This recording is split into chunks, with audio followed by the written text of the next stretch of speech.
আমি private time কাটাচ্ছি, আমি অমুক টাইম ছিলাম, আমি অমুক ভাবে ছিলাম, আমি অমুক ভাবে পড়েছিলাম, উনি এসে নক করেছেন, ওনার সাথে এই ছিলেন। এতে কি বোঝা যায়? আমাদের দর্শক অনেক স্মার্ট, অনেক বুদ্ধিমান। রেসপেক্ট আমার দর্শকদেরকে, যে এই যে স্পেসিফিক ব্যাপারগুলো ওনারাই কিন্তু ধরিয়ে দেয়। উনি কিন্তু ফ্যামিলিতে হাতিয়ার হিসেবে ঢুকেছে, নট অন্য কিছু। যদি হাতিয়ারই না হতো, আপনি খেয়াল করে দেখেন ঈদের মতো একটা, এবং আমাদের বাঙালিদের সবচেয়ে বড় ঈদটাই তো আমাদের এই ঈদ উল ফিতর, রাইট? ঈদ উল আজহা থেকে, ঈদ উল আজহাও আমাদের, বাট ঈদ উল ফিতর থেকে আমরা কিন্তু অনেক ব্যক্তিভাবে আমরা আনন্দটা করি, উদযাপন করি।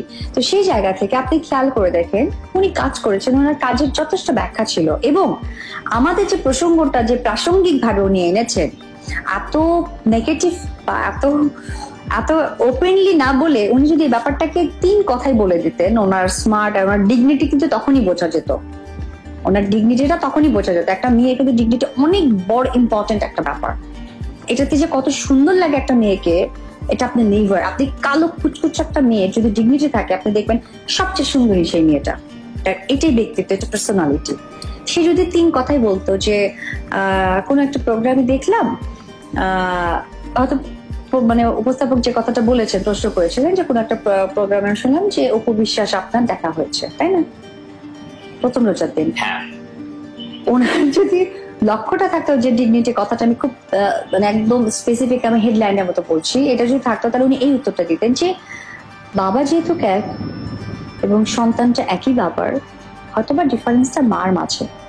তো প্রথম রোজার দিন দুটো সন্তানেরই এক্সপেকটেশন তার বাবার সাথে সময় কাটানো বা বাবাকে সময় দেওয়া। সেই জায়গা থেকে 3 জন বা আমাদের 2 জনের বা হোয়াটএভার দেখা হচ্ছে। That's it.